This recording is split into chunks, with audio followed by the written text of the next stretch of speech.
A rich man gave a jacket to an elderly woman in the cold next day he saw her crying in front of.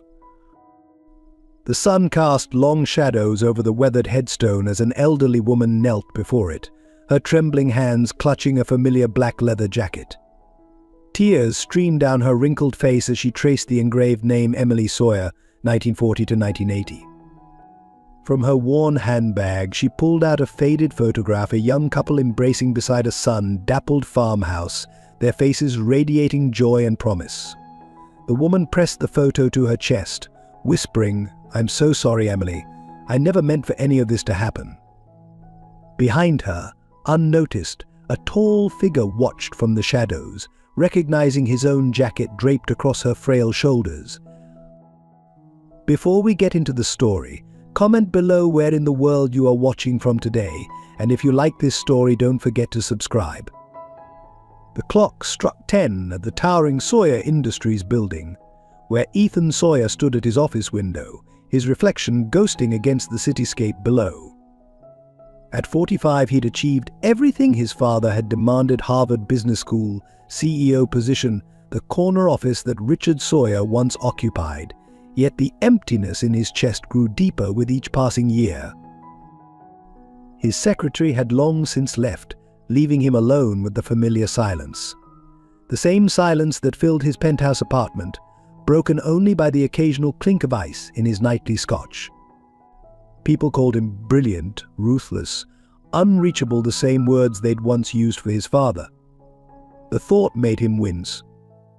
Across town, in a modest law office, his sister Lauren Sawyer was still working, buried in case files. At 42, she'd built her reputation defending domestic abuse victims, though few knew the painful irony behind her chosen specialty. Her dark hair was pulled back severely, her tailored suit a armor against memories she'd rather forget. Their paths rarely crossed these days, save for the obligatory board meetings where they maintained the facade of family unity. Neither spoke of their mother anymore, or the summer of 1974 that changed everything. The official story, a tragic car accident, had been repeated so often it almost felt true. Almost. But before she was Emily Sawyer, tragic wife of business mogul Richard Sawyer, she was Emily Matthews, a vibrant young woman with dreams bigger than her small-town origins. The photographs Ethan kept hidden in his desk drawer showed a different mother than the one he remembered, laughing in a sundress by an old farmhouse, her arms around a dark-haired man who wasn't Richard Sawyer.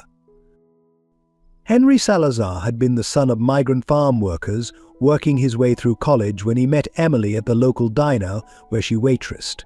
Their love story should have been simple, the kind of sweet summer romance that fades into fond memory. Instead, it became the tragedy that would haunt three families for generations. Richard Sawyer had first seen Emily at a charity function where she was serving drinks. Within weeks, he'd arranged to have her hired at his company, showering her with attention and expensive gifts. He was 35, she was 22. When she tried to decline his advances, mentioning her relationship with Henry, Richard's obsession only grew stronger. The photographs in his private safe told that story: Emily and Henry meeting secretly in the park, at the old farmhouse, outside the library. Each image meticulously dated, each moment of their happiness documented by the private investigators Richard had hired. His surveillance was complete, his patience calculating. Mildred Garcia had been Emily's best friend since childhood, the only one who knew the whole truth. Now, at 75, she lived with her granddaughter Patricia in a small house on the outskirts of town, surviving on the monthly checks that still arrived from the Sawyer Family Trust. The guilt had bent her spine more than age, though few knew the weight she carried. That summer of 1974 hung like a shadow over them all. Emily, newly married to Richard, discovered she was pregnant. The timing left no doubt about the father, though Richard refused to acknowledge the possibility. Henry had already been driven from town by then, his reputation destroyed by false accusations of embezzlement and fraud. The old farmhouse still stood, though its paint had long since faded. It was there that Emily and Henry had first met, there that they'd planned their escape, and there that everything had fallen apart. The local teenagers called it haunted now, spreading stories about the cries they sometimes heard on wind-swept nights. Lauren kept her own collection of memories in a locked drawer, her mother's diary, found years after the accident, its pages filled with desperate plans and fading hope. The last entry, dated just days before her death, hinted at a final attempt at freedom. I can't let him win. I won't let my children grow up thinking this is what love looks like. Richard Sawyer had built his empire on control of his business, his family, his legacy. The newspapers praised his philanthropy, his business acumen, his dedication to family values. Only those closest to him saw the obsession that drove him, the possessiveness that turned to rage at the slightest hint of defiance. The official police report listed the cause of death as driver lost control of vehicle. The unofficial report, sealed by judge's order, contained witness statements about a black sedan that had pursued Emily's car that rainy night. Roberto Garcia, Mildred's son and Emily's would-be savior, was also lost in the crash. His body was never found. Now, decades later, the truth remained buried beneath layers of silence and shame. Ethan and Lauren had built their separate lives, successful by any measure, yet haunted by questions they never dared to ask. Their father's recent death had loosened some of those bonds of silence, but the full story remained untold. The wealthy New England society that had embraced the Sawyer family's rise to prominence still whispered about Emily's death at parties, though never within earshot of her children. They remembered her as beautiful, tragic, perhaps a bit unstable. None knew about the bruises she'd hidden beneath designer dresses or the secret bank account she'd been building for her escape. Each character carried their own piece of the puzzle: Ethan's unspoken guilt over the times he'd sided with his father, Lauren's nightmares about the sounds she'd heard the night of the crash, Mildred's desperate choice between friendship and her son's safety. And Henry, wherever he was, with the knowledge of what really happened that summer when love dared to challenge power. The stage was set for secrets to unravel, for truth to emerge from shadow, and for a family's carefully constructed facade to finally crumble under the weight of long-buried truths. All it would take was a single act of kindness, a jacket offered to a shivering old woman on a cold night, to set the wheels of revelation in motion. The evening Ethan encountered Mildred in the park began like any other, with him working late in his office, surrounded by the familiar cocoon of solitude. As he left the building, something made him take the path through the small park, a deviation from his usual routine that would change everything. There, hunched on a bench beneath flickering streetlights, sat an elderly woman, shivering in clothes too thin for the autumn chill. Something about her vulnerability pierced his carefully constructed walls. Without thinking, he removed his expensive leather jacket and draped it over her trembling shoulders. "You shouldn't be out here alone," he said, his voice gentler than he'd used in years. When she looked up, her eyes held such profound sadness that it stopped him cold.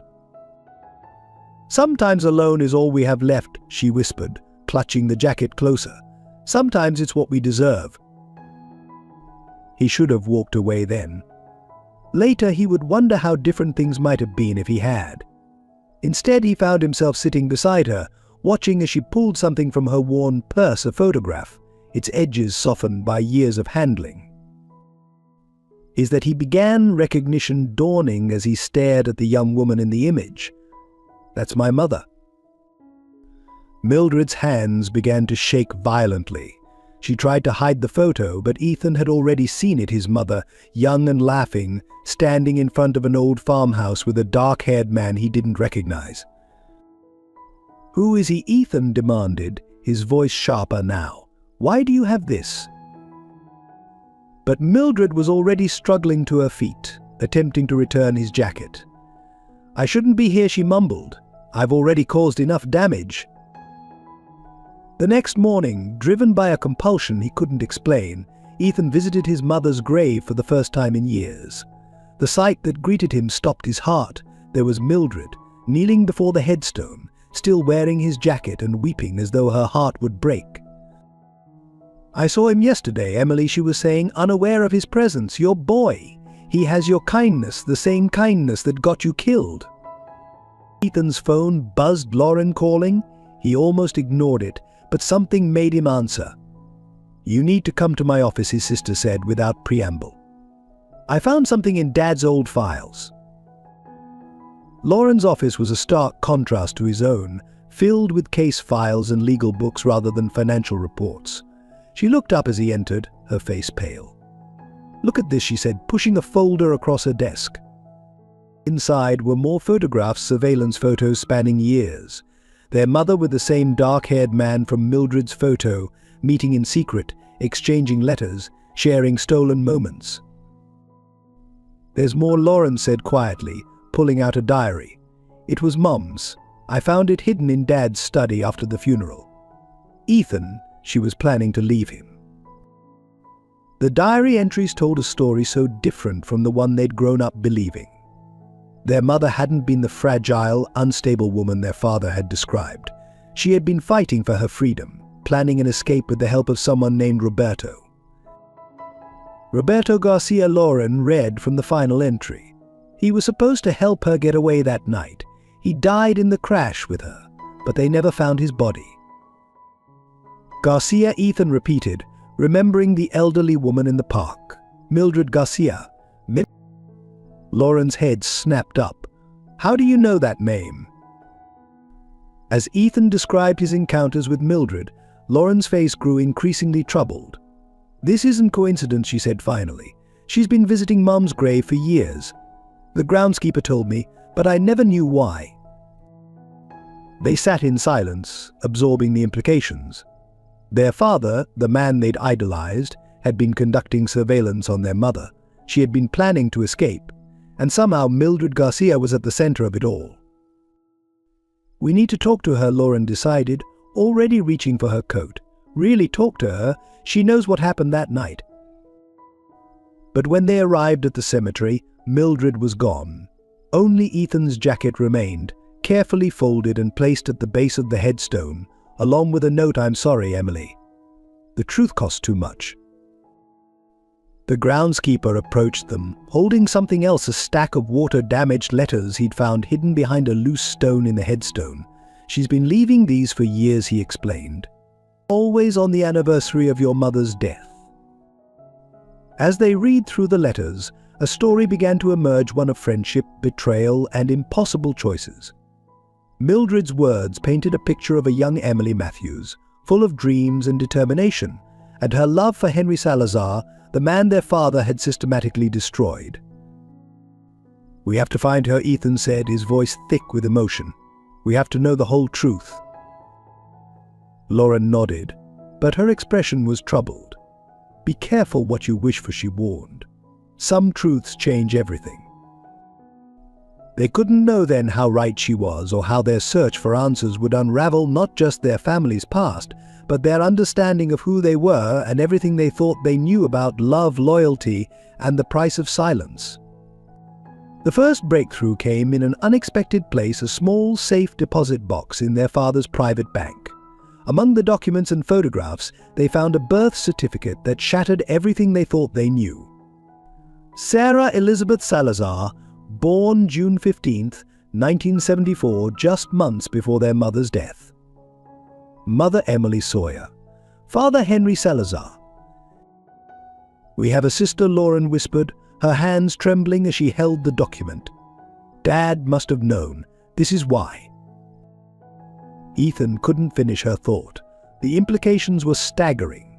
A child hidden away all these years, proof of their mother's love for Henry and their father's ultimate betrayal. The bank manager provided another piece of the puzzle, a trust fund, set up in Sarah's name, with regular payments made through a law firm in Arizona. Their sister was alive, and their father had been keeping tabs on her all along. Back in Lauren's office, they found more evidence in Richard's surveillance files. Photos of a dark-haired girl growing up from afar, school graduations, college ceremonies, even her wedding. Their father had monitored every moment of her life without ever making contact. "Look at her," Lauren said softly, touching a recent photo. "She has Mom's smile." Before they could digest this revelation, Mildred Garcia appeared at Lauren's office door, looking more fragile than ever. "I saw you at the bank," she said quietly. "I knew this day would come." She sat heavily in a chair, her aged hands clasped tightly in her lap. "Your mother made me promise to protect Sarah if anything happened to her. It was the last thing she asked of me before her voice broke." Before what Ethan demanded, but Lauren laid a restraining hand on his arm. "I helped arrange the adoption," Mildred continued, "through my cousin in Arizona. Emily knew. She knew Richard would never accept Henry's child. She was trying to protect both her babies."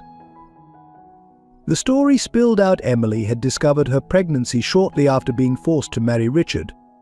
Henry had already been driven from town by Richard's false accusations, but Mildred had maintained contact.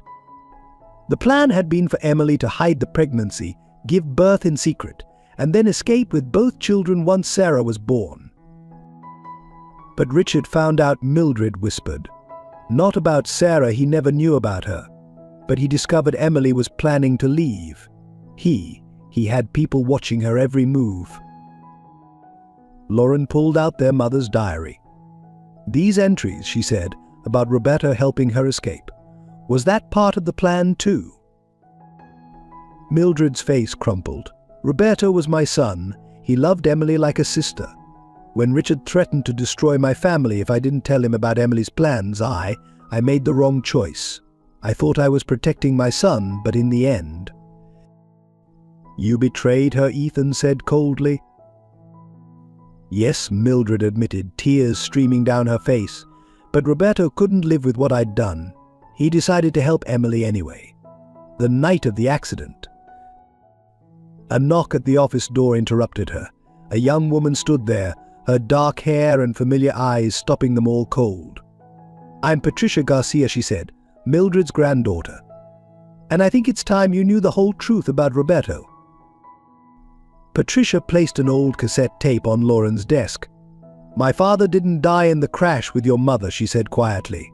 "He survived, but what he saw that night, Richard Sawyer made sure he'd never tell anyone." The tape contained Roberto's voice, recorded years later, detailed descriptions of Richard Sawyer's car running Emily's vehicle off the road, of Roberto being threatened into silence, of a lifetime spent in hiding to protect his own daughter. "Dad died last year," Patricia said, "but he wanted the truth to come out. That's why Grandmother's been leaving those letters at the grave. She's been trying to find the courage to tell you everything." The pieces were falling into place, but they still didn't have the full picture. What had happened to Henry? Where was Sarah now? And most importantly, why had Richard Sawyer gone to such lengths to keep his secrets? Lauren found another clue in their father's personal papers, a letter from Henry Salazar, dated just weeks before Richard's death. "I know what you did to her," it read, "and soon everyone else will too." Henry's alive, Ethan realized. He's been waiting all this time. But where, Lauren wondered, spreading out the documents before them. Mildred touched the old photograph of the farmhouse. "Where it all began," she said softly. "Where love first bloomed and where it was destroyed." Emily always said their story would end where it started. The farmhouse.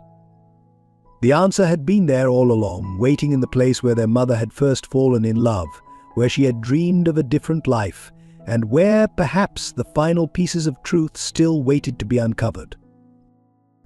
As they prepared to confront the past one final time, none of them could have predicted the shocking revelations that awaited them or the price they would all pay for uncovering the truth about Emily Sawyer's last night alive.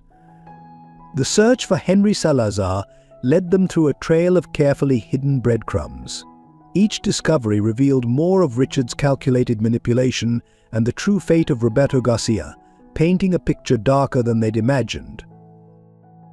Ethan and Lauren began at the local library's archives, scanning decades-old newspapers. Headlines told the story of Henry's fall from grace. Local businessman accused of embezzlement. Salazar faces multiple fraud charges. Prominent families' trust betrayed. All orchestrated by Richard Sawyer. Look at the dates, Lauren pointed out, spreading the articles across the table. Each accusation came right after Mom tried to contact Henry. Dad was watching everything. They found Henry's old office address, now a vacant building on the edge of town.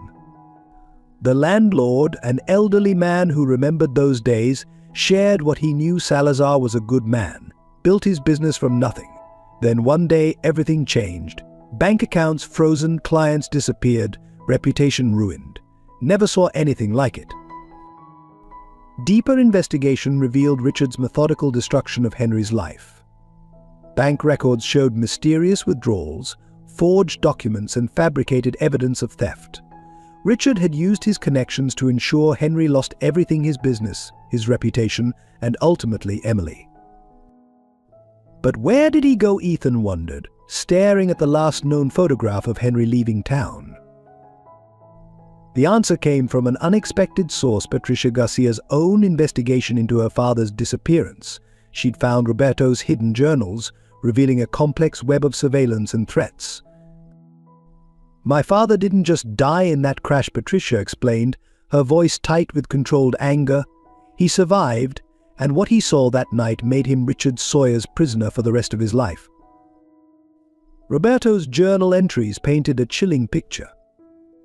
After surviving the crash, he'd witnessed Richard's true nature, watched him check Emily's pulse, saw his face when he realized she was gone.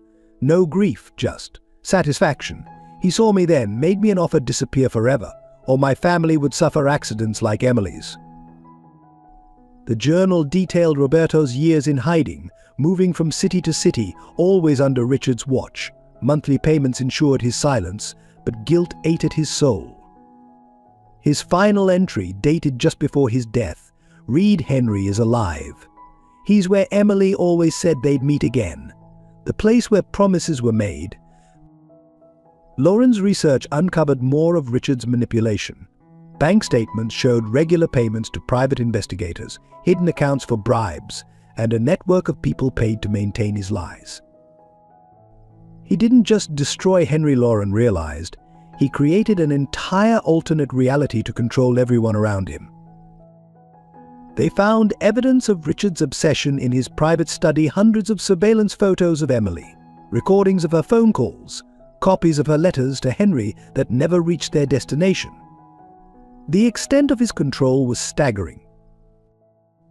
A deposit box key led them to more revelations: documents proving Richard had falsified the evidence against Henry, orchestrated the accidents that befell anyone who tried to help Emily, and maintained a network of informants to track Henry's movements over the years. But why keep tracking him? Ethan wondered.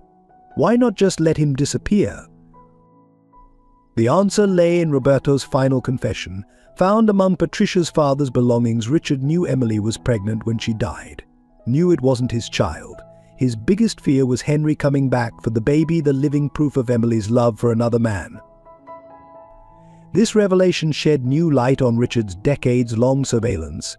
He hadn't just been protecting his reputation, he'd been hiding the existence of Sarah, Emily, and Henry's daughter.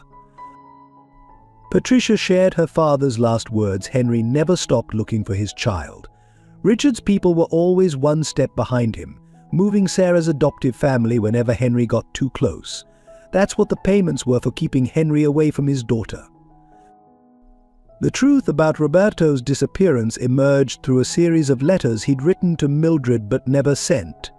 He described years of forced silence, watching from afar as his mother carried the guilt of Emily's death.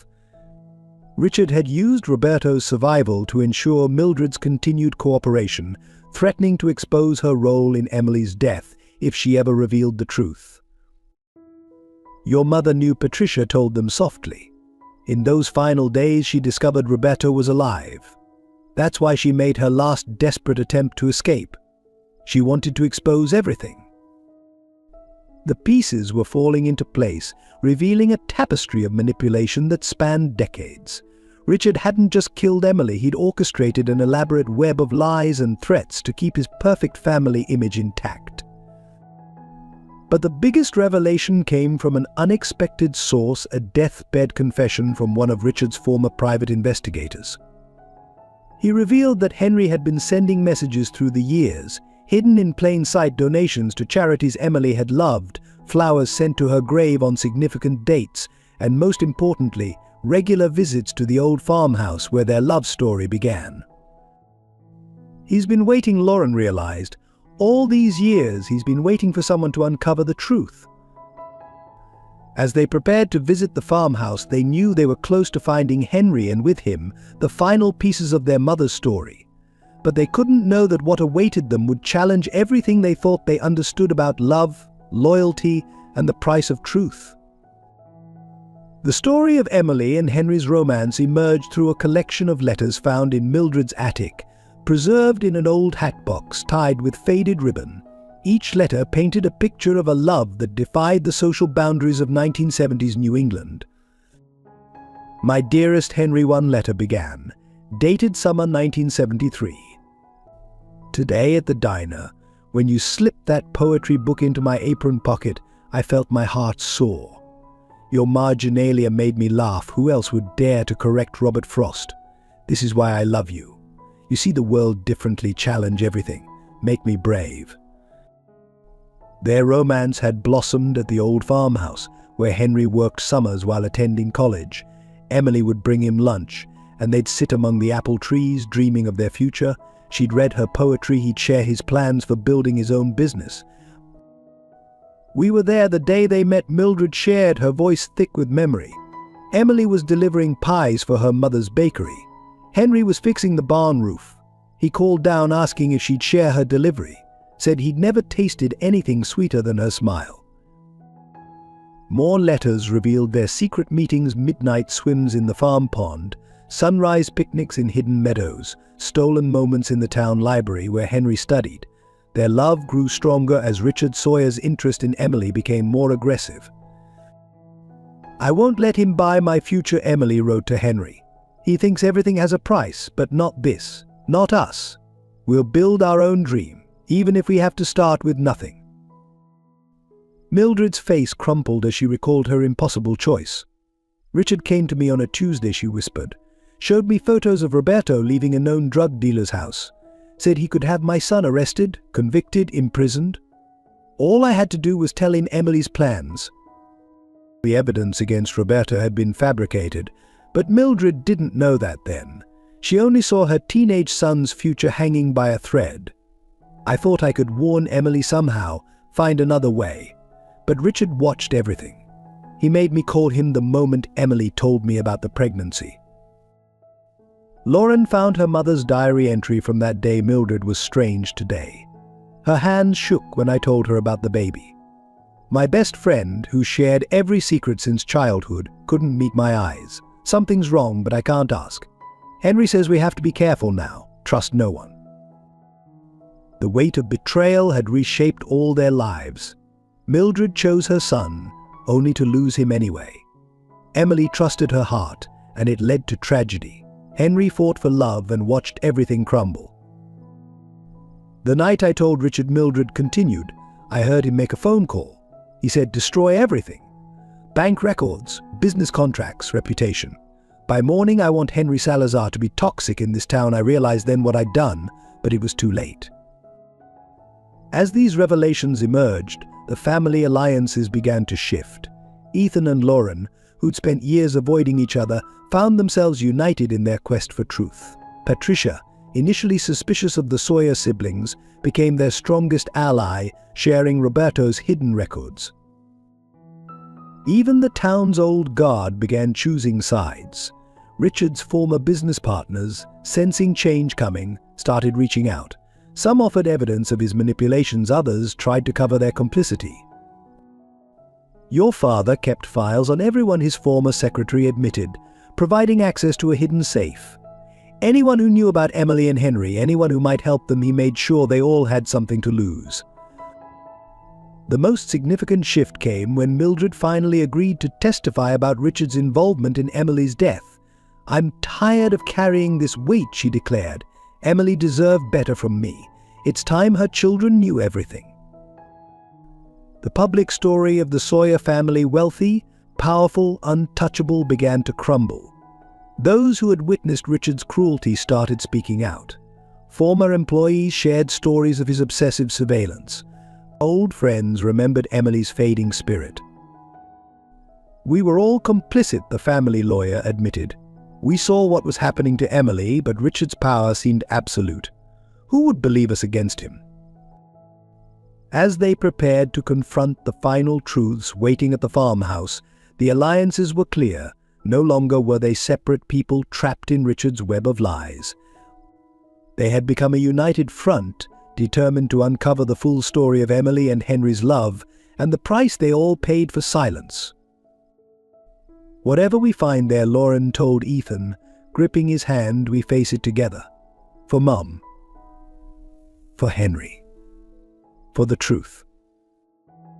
None of them could have predicted the shocking revelations that awaited them at the old farmhouse, secrets that would test their newfound unity and force them to question everything they thought they knew about love, loyalty, and redemption.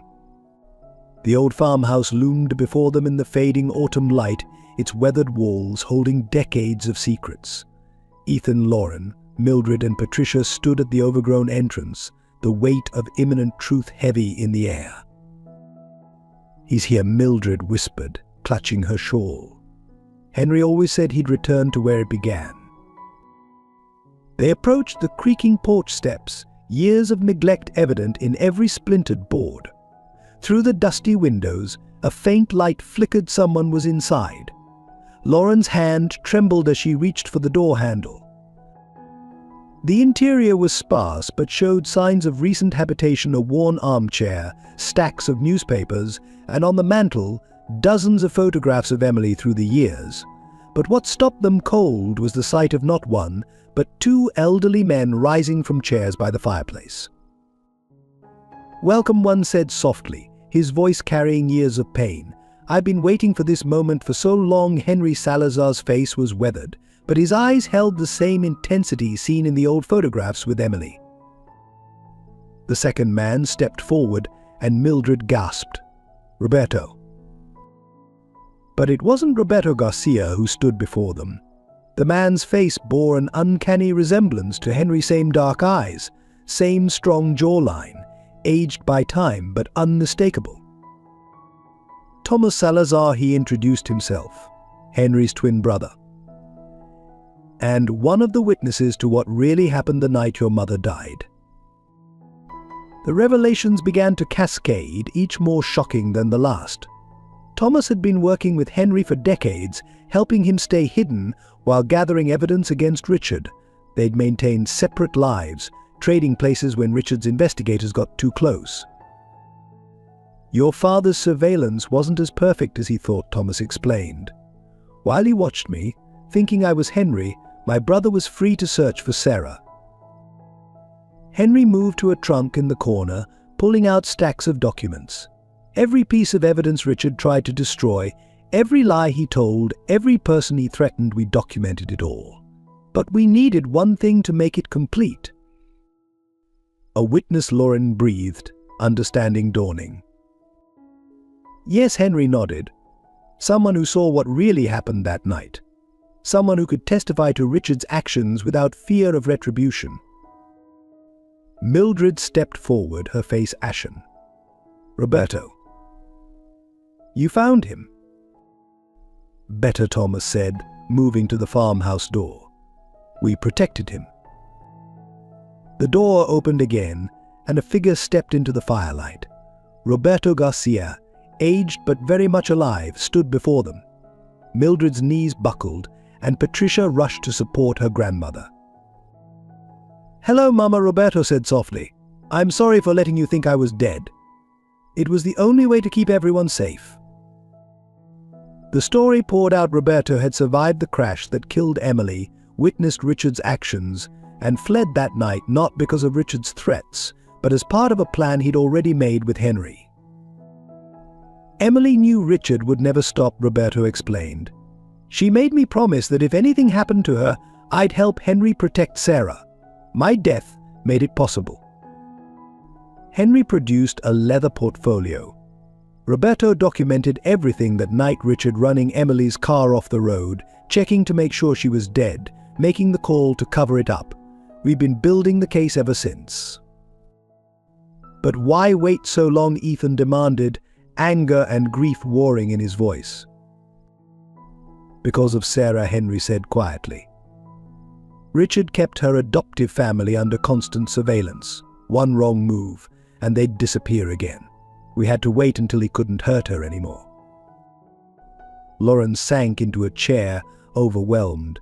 All these years, you were protecting our sister. Your mother's last words, Henry's voice broke. She made me promise to keep Sarah safe, no matter the cost. She knew Richard would never stop hunting for her, the living proof of our love.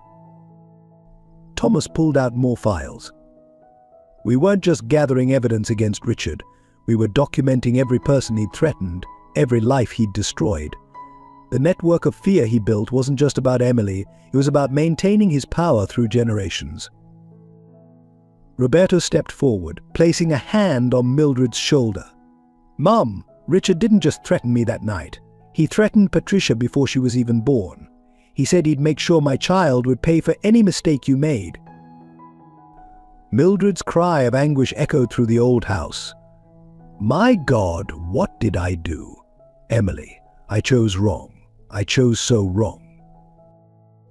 No, Mama, Roberto said firmly, you chose like a mother. Emily understood that. It's why she made sure I survived, to show you someday that love is stronger than fear.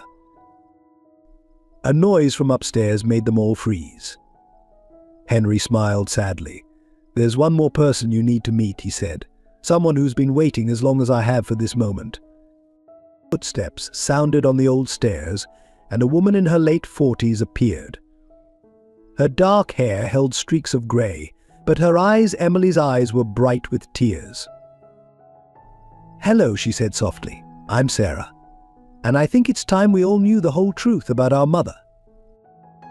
The revelations weren't over. They were just beginning.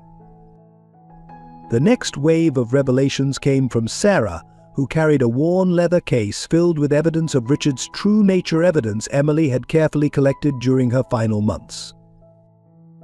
Mom knew she was living on borrowed time, Sarah explained, spreading letters and documents across the old farmhouse table. She documented everything: Richard's threats, his surveillance, the way he orchestrated Henry's destruction. But most importantly, she documented this. She produced a medical file dated weeks before Emily's death. I wasn't just an unexpected pregnancy. I was Mom's proof that Richard was lying about everything. The medical records revealed a truth Richard had desperately tried to hide: he was infertile. Every child he'd claimed as his own, including Ethan and Lauren, had been conceived through fertility treatments. But Emily's pregnancy with Sarah was natural, and it would have exposed his carefully constructed lies. Your father's obsession wasn't just about control, Henry explained, his voice heavy. It was about legacy. He couldn't bear the thought that his perfect family line would continue through another man's child, especially a man he considered beneath him. Sarah pulled out more documents: Richard's private medical records, correspondence with fertility clinics, and most damning, letters threatening doctors who knew the truth. He built his entire identity on the lie of genetic superiority, Thomas added. The great Sawyer bloodline, but it was all false. When Emily's pregnancy threatened to expose that. He killed her, Lauren finished, her voice breaking. To protect his lie. Roberto stepped forward with a recording device. I captured this the night of the accident. Richard's own words, his confession. He pressed play, and Richard Sawyer's voice filled the room, cold and calculating. You really thought you could escape, Emily? That I'd let Henry's bastard destroy everything I built? No one will ever know. Your accident will be tragic, but accidents happen, and your precious Henry will spend his life knowing he caused your death. Ethan gripped the table, knuckles white. How many lives did he destroy to protect this secret? The evidence was staggering. Over decades, Richard had created an intricate web of lies, bribes, and threats. Anyone who discovered the truth about his infertility mysteriously lost their medical license, faced false criminal charges, or worse. The Sawyer family legacy was his obsession, Henry explained. He couldn't bear the thought that his empire would be built on a lie, that his own children, the proof of his superior breeding, weren't biologically his. Sarah's voice softened. Mom tried to use this knowledge to free herself. She threatened to expose him. That's when his surveillance became absolute. He couldn't risk her reaching Henry, telling him about me. Lauren suddenly understood. That's why he was so brutal with us after her death. Why he made us believe she was unstable, unfaithful. He was ensuring we'd never question the story he created.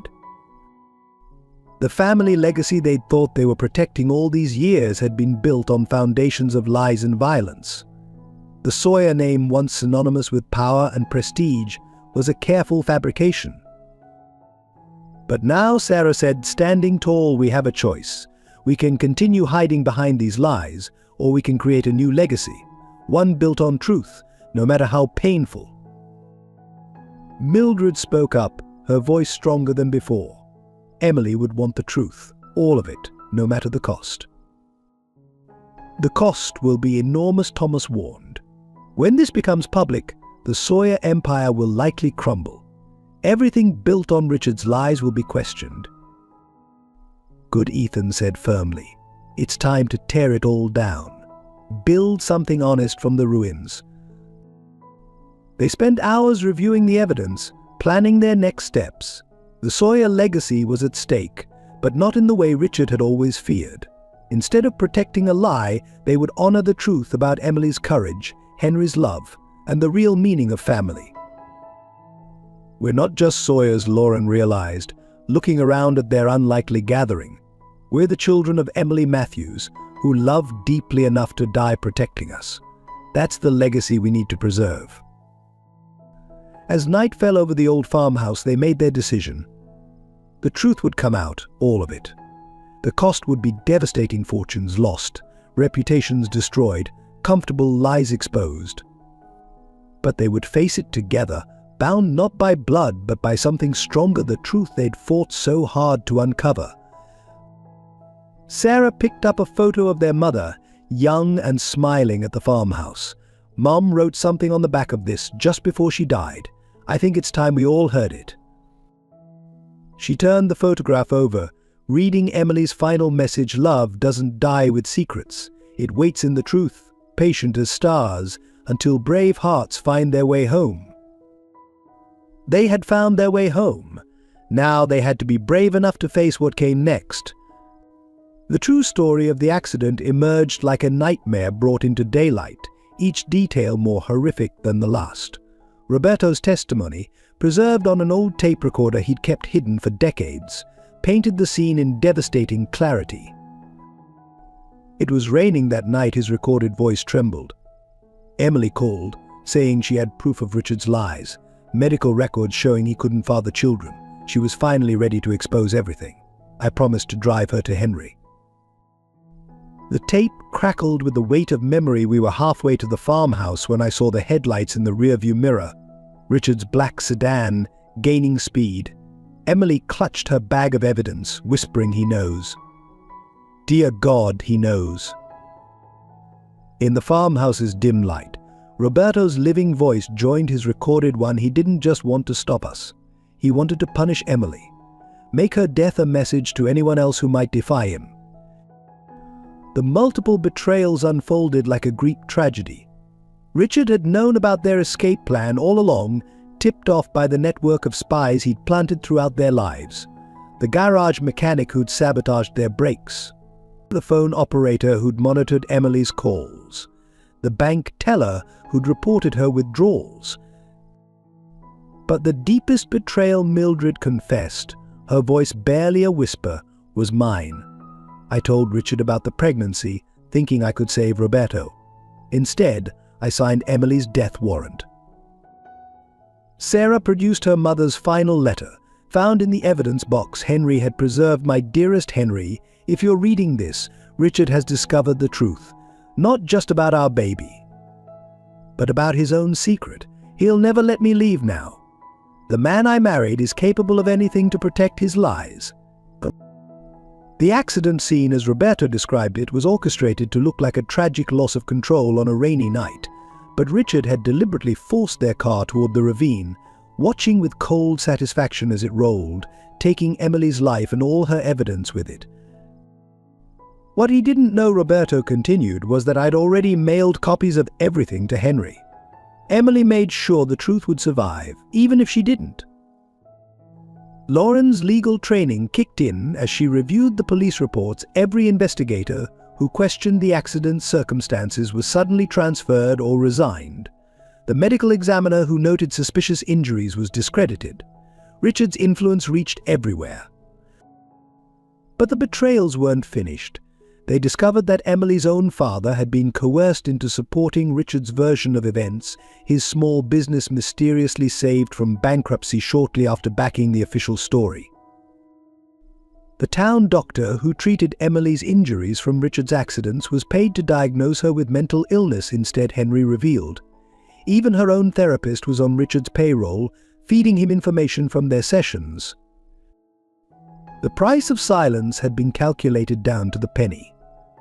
Bank records showed regular payments to dozens of people hush money to maintain Richard's perfect facade. Each person who knew a piece of the truth had been either bought or threatened into compliance. He built a prison of fear, Thomas explained. Everyone who might have helped Emily was trapped by their own secrets, their own vulnerabilities that Richard exploited. The most heartbreaking betrayal came from Emily's closest friend at the hospital where she volunteered. The woman had witnessed Richard's abuse firsthand but remained silent. Her daughter's college scholarship, they discovered, had been funded by a mysterious Sawyer family grant. Mom tried to fight back, Sarah said, reading from her mother's diary. She started gathering evidence of Richard's fertility treatments, proof that his claims about the Sawyer bloodline were lies. But she underestimated how far he'd go to keep those secrets. The web of betrayal had extended even to Emily's death. The emergency responders that night had been warned not to look too closely at the accident scene.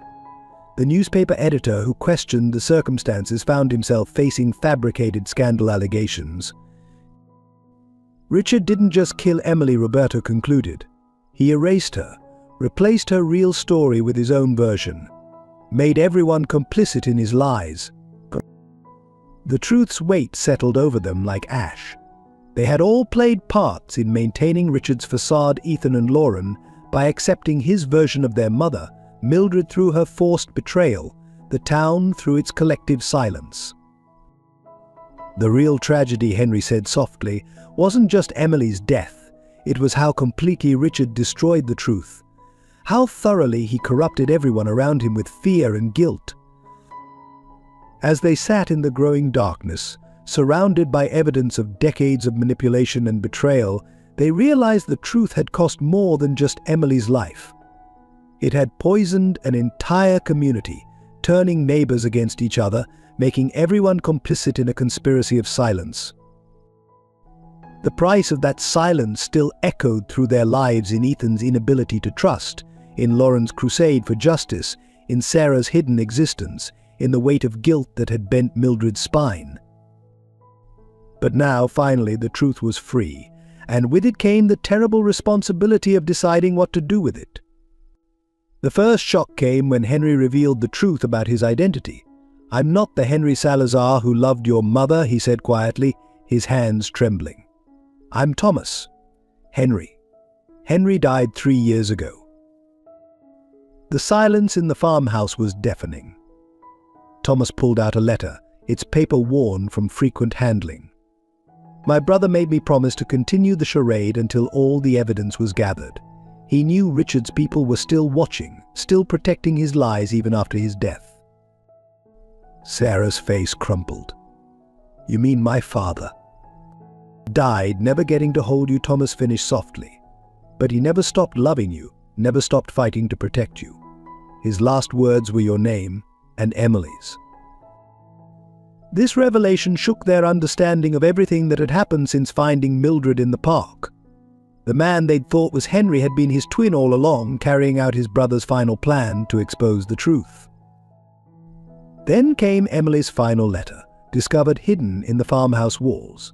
Its contents were explosive, not just detailing Richard's crimes, but revealing an even darker secret. Richard had arranged other accidents before Emily's. 3 other women who had discovered his fertility secret had died in suspicious circumstances over the years. "Your father wasn't just a controlling husband," Roberto explained, producing old newspaper clippings. "He was a serial killer, eliminating anyone who threatened to expose his lies." Emily discovered this in her final weeks. It's why she was so desperate to escape. Lauren's hands shook as she read through the evidence. These women, all ruled accidental deaths, all connected to fertility clinics Richard had used, all possessing proof that could have destroyed him. The next shock came from an unexpected source. Patricia produced a DNA test result. She wasn't Roberto's daughter at all. She was Richard's child, conceived during a brief affair with her mother. Richard had known but used this information to further control Mildred's family. He had children, Ethan realized, just not with his wives. He created this elaborate lie about infertility to hide his affairs, his other families. An old recording emerged, captured by Henry before his death. On it, Richard confessed to multiple murders, believing he was speaking to a co-conspirator. His cold calculation as he described orchestrating Emily's death sent chills through everyone who heard it. But the biggest surprise awaited in Emily's diary. The final entry revealed that she had been carrying twins when she died. Sarah had a twin brother, separated at birth and adopted by another family. The search for this lost sibling would open yet another chapter in their family's twisted history.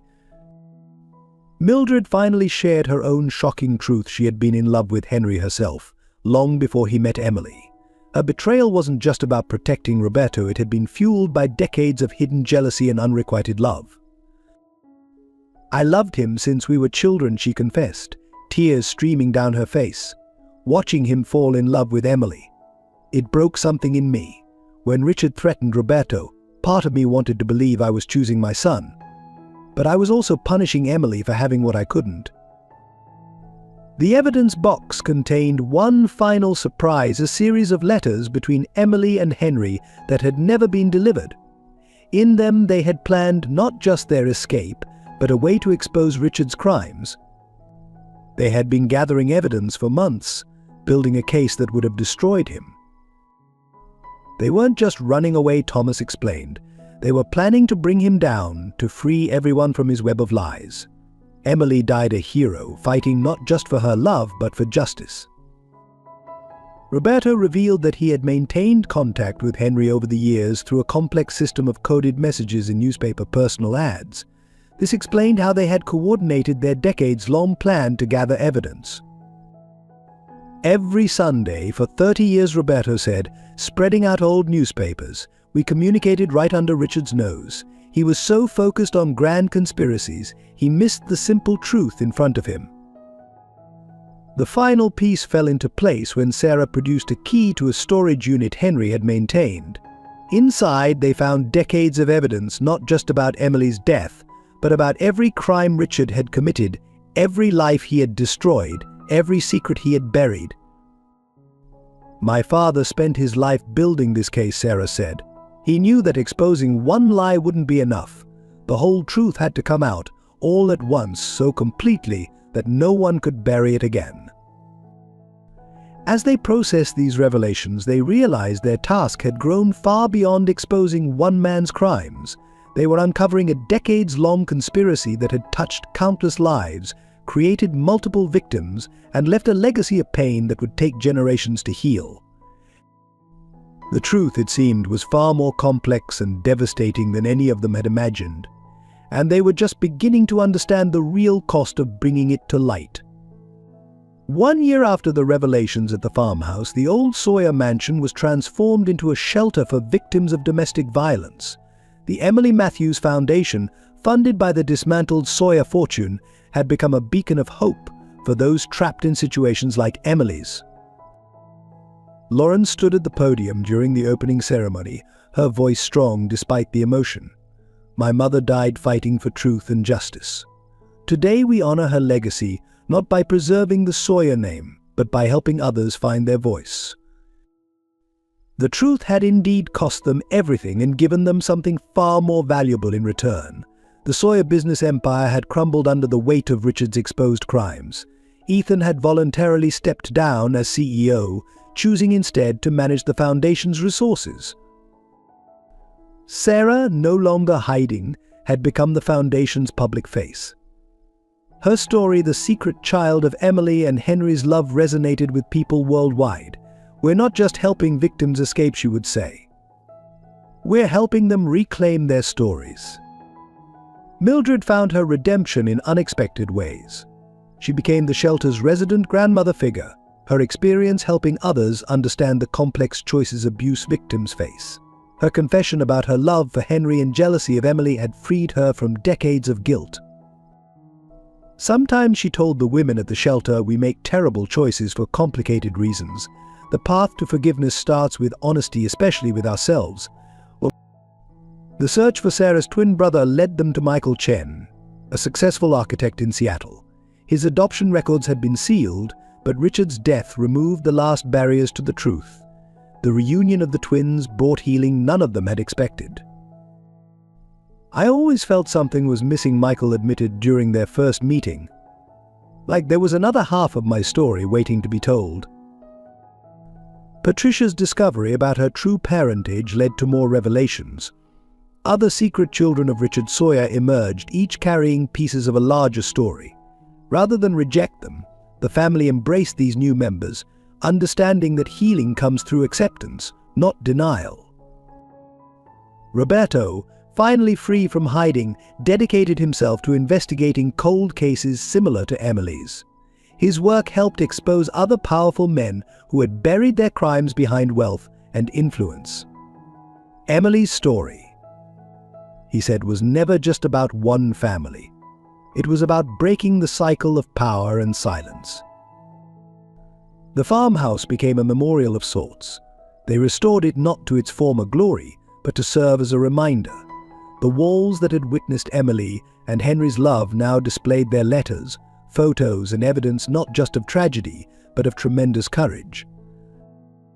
Thomas, carrying his brother's final wishes, established a scholarship fund for children of domestic violence survivors. Henry believed education was power, he explained. It's what he and Emily bonded over: first the dream of learning, growing, becoming more than their circumstances. The most profound change came in how they defined family. The Sawyer name, once representing power and prestige, now stood for something entirely different. They were bound not by blood or secrets, but by their commitment to truth and justice. Ethan and Lauren, once distant siblings, grew closer through their shared mission. Mom would be proud, Lauren said one evening, watching families find refuge in what was once their childhood prison. Not because we exposed the truth, but because we're using it to help others.